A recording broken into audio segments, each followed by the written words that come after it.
Who knew I married an interior designer? Just full of good ideas. That is what I call a success. I feel like my energy is draining really fast. I don't make the rules. It's just the truth.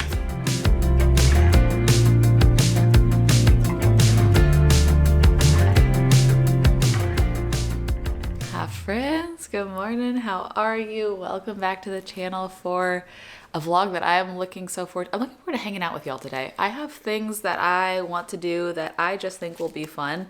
And most of all, construction is done. No more working around construction noises, which is the best. And I can't wait to show you how everything's looking. Jordy spent the weekend moving in some of his stuff into the studio, so it's not like organized yet, and the piano is not in yet, but we're getting a good feel for how it's going to end up looking, and honestly, it's looking so cool. I have been plotting and scheming a really fun like laundry room decorating video. I've ordered wallpaper and a cute like runner and shelving and storage and curtains and all sorts of things. So that'll be in a video soon, but I can show you how it's looking so far and walk you through what like my dreams are for that space. Yesterday, I filmed a video that was so much fun, and I think it'll be going live maybe like a week after this vlog comes out. I'm trying to space out the food content so that it's not too many food things back to back. So I think that one's coming out, you know, a little bit later after the fact. But I want to tell you all about this series idea that I came up with that I'm so excited for. I'm going to call it Michelin Possible because A, my name, Michel, is the first however many letters of Michelin.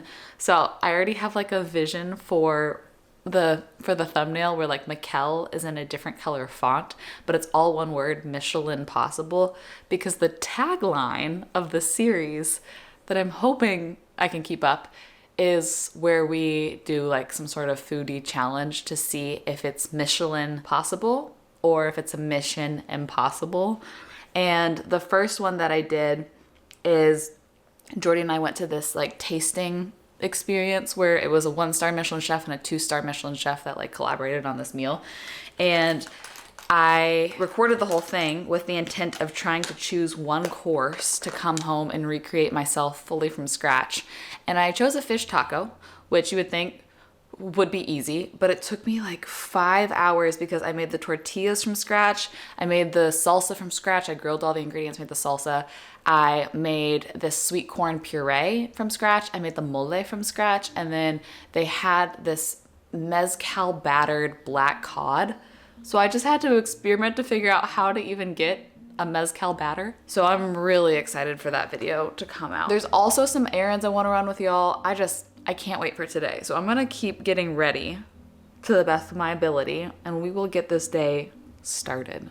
Wait. I said all that and I realized that actually I think that the Michelin Possible first episode is coming out before this vlog, but then I'm doing another one on Monday that's gonna come out a couple weeks after, where it's not recreating a menu, but it's me doing like the 6-course fine dining thing at home again for a few friends that I'm having over. I want to like pretend like I have my own restaurant and serve these friends a crazy dinner. So that one is, there's basically several like episode types within one series concept, whether it's the restaurant edition or the like create a menu myself at home edition. I guess you've already seen that one. I guess it's already out. I want to show you all something that I'm weirdly too proud of. I shouldn't be this proud of something so small, but every time we have people over, they don't know where our bathroom is.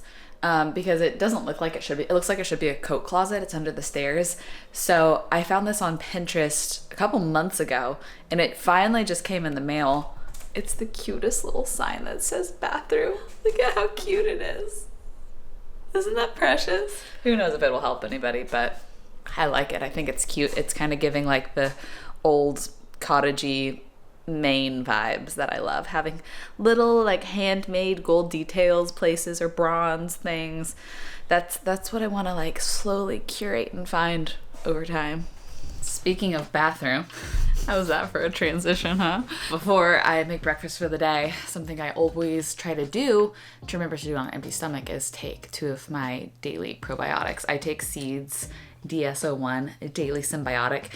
I have for years. I can guarantee you, if you're watching this video, you've probably been around for a while, which means you've probably heard me talk about Seed.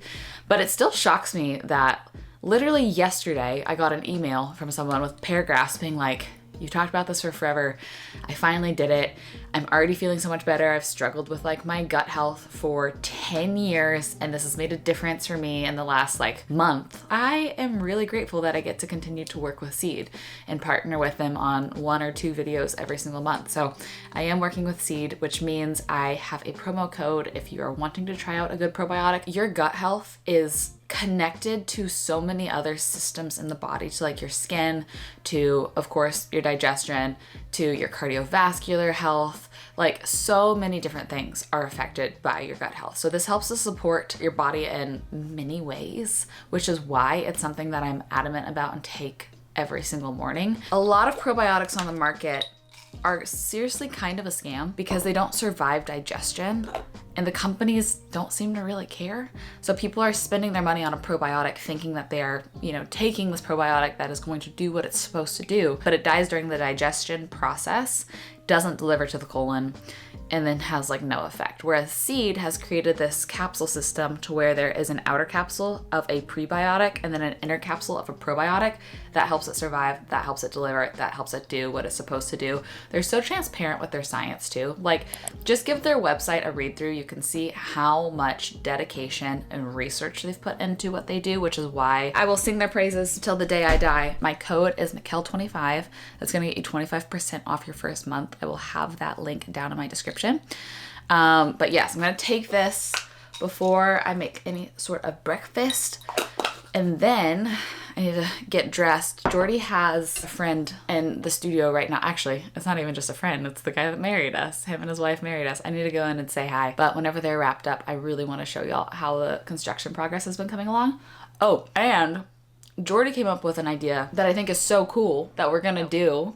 So I'll show you that too. Maybe I'll show you that now while we're waiting. Okay, I can't get credit for this at all. This was all Jordy's idea, and it's for this space back here, which is like this, desk space.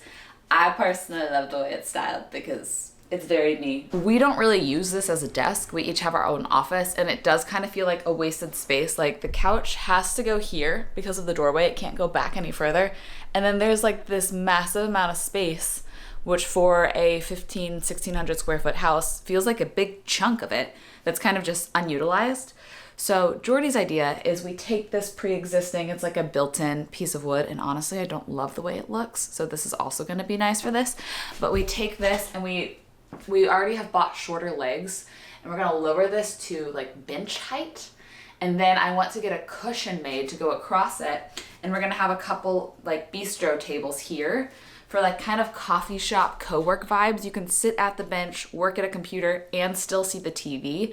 But most importantly, we only have a table that seats 4 right now. That's the largest table that we can fit downstairs. But if we have, this bench seat, maybe 2 square top tables that could be pushed together, and maybe some other like more kind of little ottoman seats that we could tuck away or something to pull out, we could sit 6, maybe 8 people for game nights, for larger dinners. It might be weird to like carry your food upstairs for dinner, but maybe it'd be cool. The fireplace is in here, so that's kind of nice. So we have a handyman, our friend Mitch, who's helped us here a couple times. He helped us like do some wedding prep. He hung my swing, things like that. He's coming for another day next week to help do some electrical work, help finish off some of the things in the laundry room, like hang shelving and stuff. And so I asked him when he's here if he could help us lower that. And he was like, oh my gosh, so easy. I just bought basically the same size pipes that are the 18 inches, which is like a bench height. And then I need to be on the look for, a couple bistro tables that we'll like. And Jordy's idea was also maybe hang some sort of a chandelier that like hovers above it to kind of center the space. Who knew I married an interior designer? Just full of good ideas. Have you ever made a bench seat, like a cushion? I am tempted to try to DIY it with like plywood, foam, board and batten, fabric, staple gun, but I don't know if that is more ambitious than I can handle. And I know that there's some like companies that can make cushions.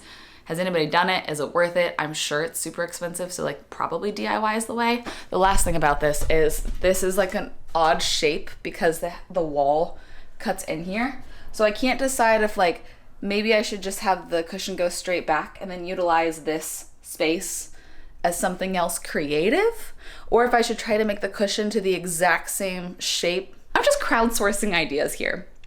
Cushion, do I DIY it? Is there a resource that y'all have used that you love? do I make it a square or do I make it the full size of this? If I do make it a square, what's a creative idea I could use that last little kind of triangle corner for? If anybody has any creative solutions for like little stools, maybe little storage stools that could be comfortable seats that we could tuck under somehow for having additional seating around this eventual table. Would love that. Those are all of my thoughts.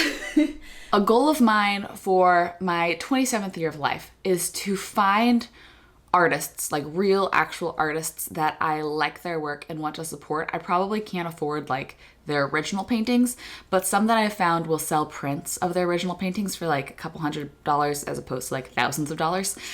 And there is one girl I found, I need to find her name. Her name's Brittany something. She's Australian based and she uses like natural elements from the earth to make her paintings. And she has these really cool mermaids. A little iffy on if a mermaid, the mermaids are topless. And I'm like, will brands be mad if there's like a painted topless mermaid in the back of my video? Is that not advertiser friendly? She has a couple things that aren't the mermaids, but the mermaid colors are just beautiful. So it's a goal of mine to sell enough things in my house already. Like those 2 mirrors alone might cover it, to be able to buy a print of hers, maybe put it here. This is fun. I love it, but it feels, I don't know, it just doesn't quite feel right in the vibe of the space, especially with like how kind of cozy that area is. This feels like a lot more like trendy modern. So that's something that is also on my list for this room, but I need to sell some things to be able to pay for that art because that is not within the budget. But if you sell things, it's free money. Girl math, doesn't matter if it's in the budget. Listen to the sound difference once I close off our new soundproofing doors. Ready?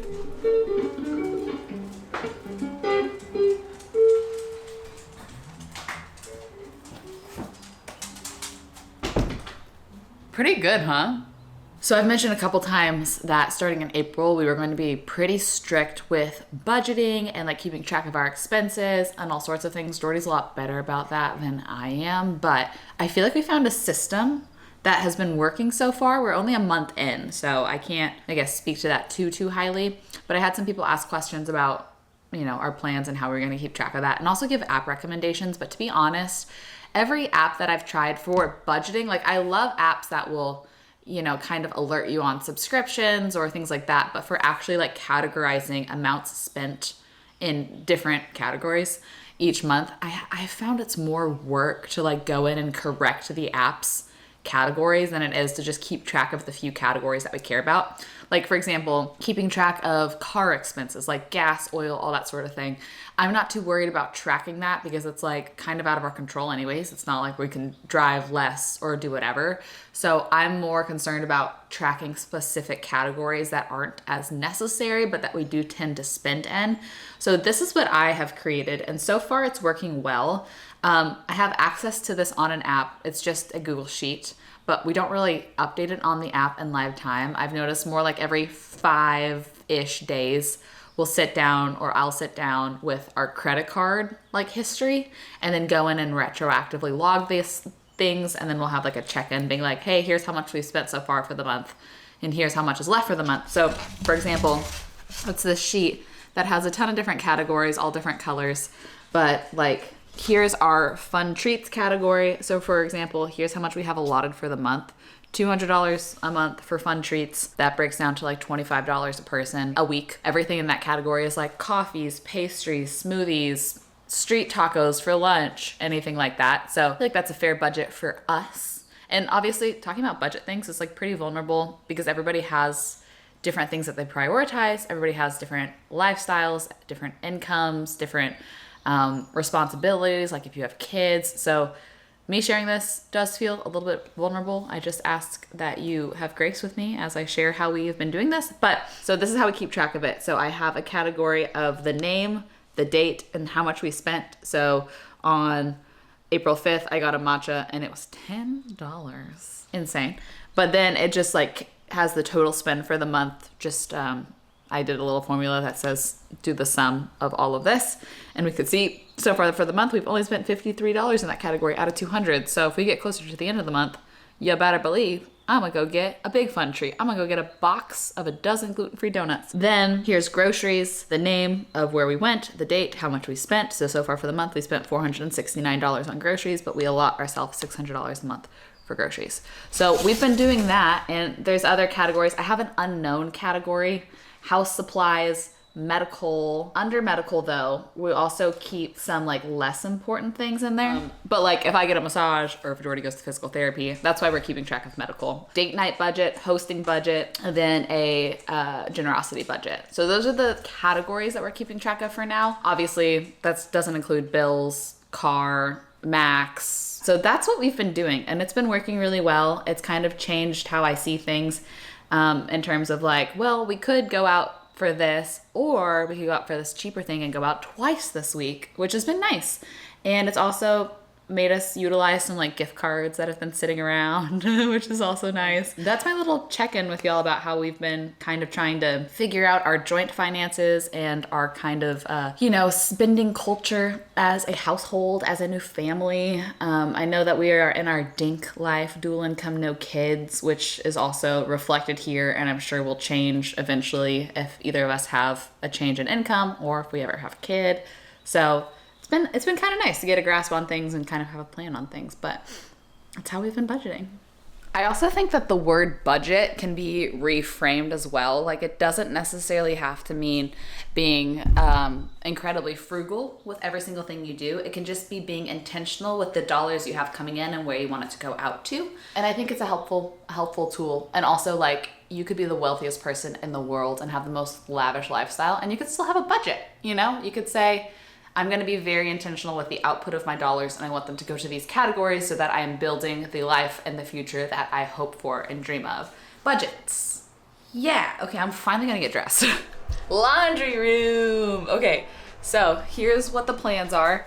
They built this one shelf, which is a little janky. Like it's barely hanging onto the wall at one part. I think it was kind of an afterthought.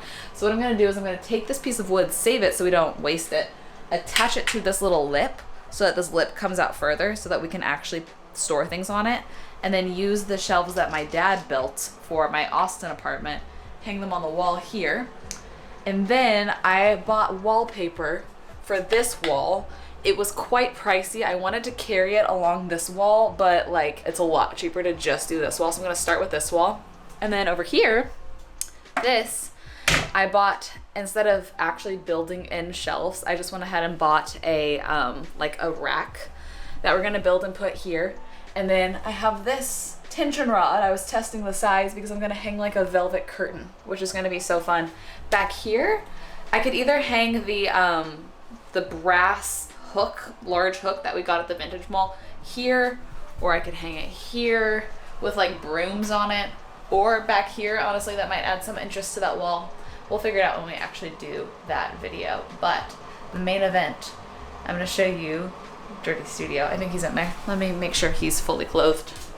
Are you clothed? Yeah. Yay, okay. Get ready for lighting change. Okay, walking in, here's what we got so far. Do you love it? So we got the desk set up over here. These are sound panels. I've mentioned that the guys made, but it's funny because I had a DM saying, where did you get that art? And it's great because it does look like art, but it's literally just a functional sound panel. Sound panel hanging from here. He's got pedal land back here. Eventually, we're gonna get a maybe sectional sofa to have more seating and a coffee table of some sort. We've been checking the estate sale warehouse for a coffee table. And over here is gonna be piano, which that's being delivered when? This week. Piano, chair. He's been hanging lights everywhere. Projector was hung yesterday, so we can watch movies in here, which is so exciting. And look at how cool the vaulted ceilings look behind that. He went ahead and did like colored lighting in the vaulted ceilings. And there's hooks up here for a projector screen to go here with the speakers behind it. So movie night. And then drumland is being set up currently. These panels move and go in front of the drums to like block the sound. And we're going to be covering the garage door with like a giant thing of basically like a photo backdrop, right? So you won't be able to see the garage doors. So it'll look a lot less like a garage in here. And then I'm honestly kind of jealous. So these close completely for whenever Jordy is, having professional working things in here. But Jordy basically has a full dressing room. There's this for now, but you're going to do shelving all the way up this, right? Yeah. And then we have the clothing rods and a little mirror to block the water heater. And you've really actually made it such a like proper dressing room with the light and the little rug. And wait, you want to show them what it looks like when it's closed? She's fully hidden. So now, you know, someone's coming over to write in a professional studio and they have no idea all the storage behind there. It's pretty awesome. Anything you want to say about it? I'm just kind of blown away, and it turned out way better than I thought. It's I'm so pumped. So cool. Like, the vaulting the ceilings really was such a cool idea. Yeah. I didn't see the vision. And it just like, we just pulled it out. Just pulled it and out. It was up there, and then we just said, okay. Oh, good. You should show them how you could change the lights. Oh. It's all on an app. I got this pretty cool thing. It's called an iPhone. Oh, yeah. An iPhone, huh? What color are you gonna make them? Ooh, everything's blue. Ooh, America. Pretty crazy. Plus the disco ball from our wedding still lives on in here, which is so amazing. I like the way that you took the spotlight and you shone it onto the disco ball. Are you gonna get a little like rotator thing for it?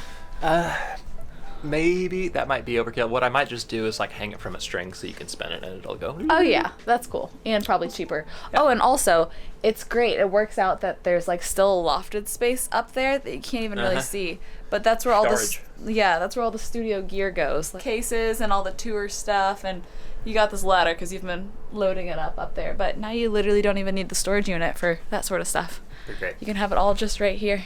Pretty awesome. And you started hanging some art in here too. I see. Yeah. Oh, this is cool. This is a song you wrote at how old? 16. 16, and so now I make my home on the ocean side. Now when I first laid eyes on my ocean side, now I know who made my ocean side, and that was before you knew Oceanside, California was even a place, right? Yeah, it was just a metaphor at that point. And now we live here in Oceanside. Oceanside! I'm proud of your studio. I love you. I love you. Thanks for letting me have a loud studio room. Oh, hey. Shredding. You did this. This was all your vision. You paid for it, so love it. So, my plans for the day. The 3 spots I want to go are Chef's Toys, which is like a kitchen supply store. I want to get a kitchen torch, amongst a few other things, but mostly a kitchen torch. And then I want to go to Buena Forchetta, which is a Italian spot. It's like all around San Diego, but there's one there. They have the best gluten-free pizza. I want to see if they'll sell me their gluten-free pizza dough, because I'm hosting a pizza, one of my friends has a pizza oven, and she's going to bring it to our house this next weekend. And we're going to have a pizza and pajama girl night, which I think is going to be so fun. So I want to see if they'll sell me their gluten-free pizza dough. I have another friend that's bringing the regular pizza dough. And then I am on a mission to try to find a Barefoot Dreams robe as a gift for someone. Let's load up the car. Let's hit the road. You and I will go on a little adventure into San Marcos.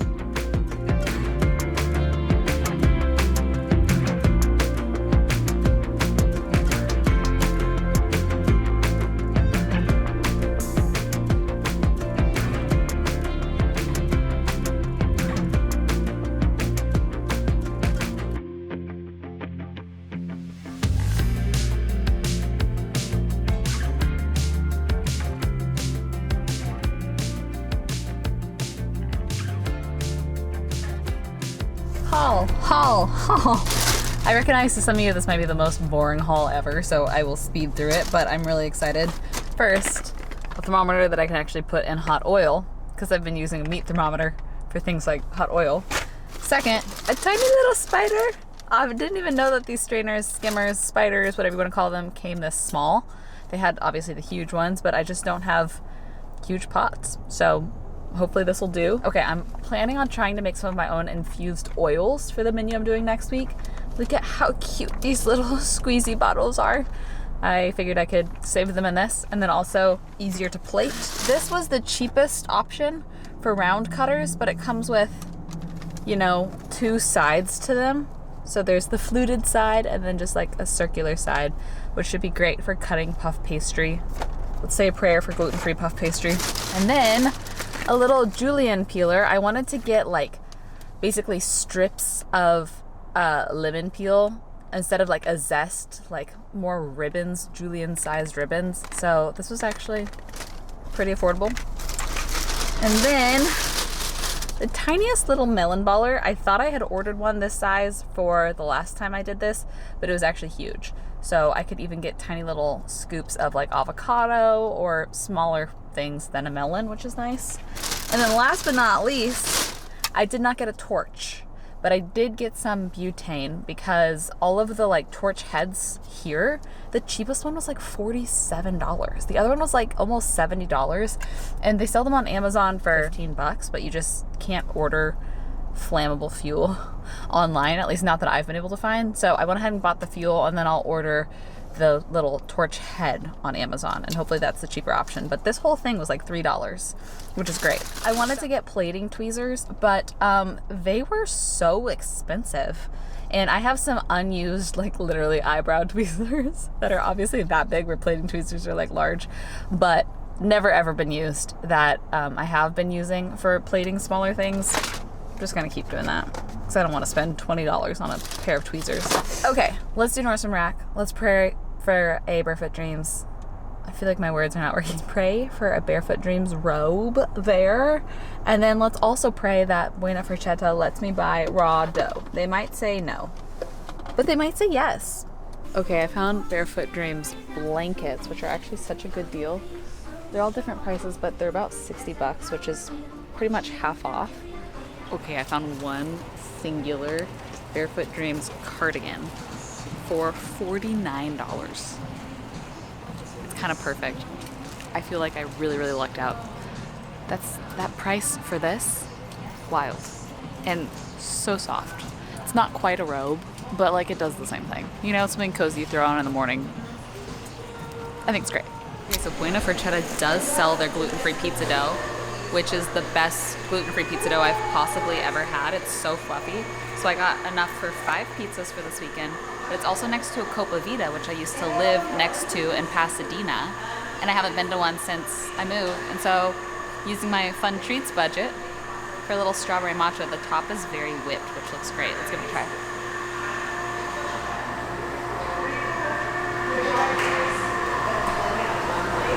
Why is that so good? It's like so whipped. That is incredible. To be really honest with you guys, I feel, hi buddy, kind of like something hit me on the drive home. Like, you know the feeling where you're like, I hope I'm not about to get sick. Usually when that happens, it's kind of like a flary feeling, and that I experience quite a bit, but this is different. This is like throat itchy and like something just like hit me. I think just to try to prioritize my health, I'm going to switch to just computer work and do that laying down for the next few hours. And then I think Jordy and I are going to go put our toes in the sand tonight on the beach, which honestly always does make me feel better. So maybe I'll just end off this vlog on a little beach montage if we end up going. But I love y'all. Thank you for spending most of the day with me. Thank you again to Seed for partnering with me on this video. I love y'all. I hope you have the best rest of your day, and I will see you in a video very soon. Bye. Pick you up and we'll head west to California and nothing less. Rent a little room or vine, go to people's parties time to time. Yeah, I've got a feeling I'll be fine with you in my life. You in my life. You in my life.